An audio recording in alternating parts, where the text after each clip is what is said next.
रसद तोडली, दुकानं बंद ठेवले, अन्नधान्याचे दुकानं बंद ठेवलेले आहे. तुम्ही लक्षात घ्या, हे मुंबईमध्ये आम्हाला काही यांना जाम करायचं नव्हतं. हे आपली महाराष्ट्राची राजधानी आहे. यामध्ये सर्वात मोठं मुंबई महाराष्ट्रामध्ये राहण्यासाठी मराठ्यांचं योगदान आहे. याच्यामध्ये मराठी किती मारले गेले हे गोळीबारामध्ये, याच्या स्थानकामध्ये तुम्ही त्याची लिस्ट करा. हा एक इतिहास आहे. आणि महाराष्ट्र घडवण्याकरता मराठ्यांचा किती मोठा हात आहे. आणि महाराष्ट्र एकरूप राहण्याकरता माझे राजे छत्रपती शिवाजी महाराज यांचा सर्वात मोठा मोलाचा हिस्सा आहे.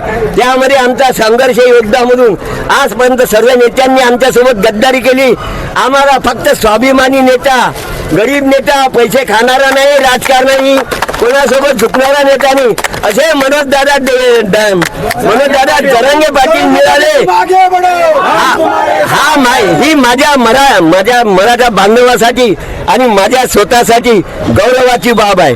मी आज इथे मेलो तरी बेहतर, पण अमरावतीला वापस जाणार नाही, कारण मी कफन बांधून निघालेला आहे. हे आमचं शेवटचं धर्मयुद्ध आहे. हे आमचं शेवटचं धर्मयुद्ध आहे. इथून जर हारलो आम्ही, इथे मंदमस्तक होऊन प्राण देऊन देण्यात येईल.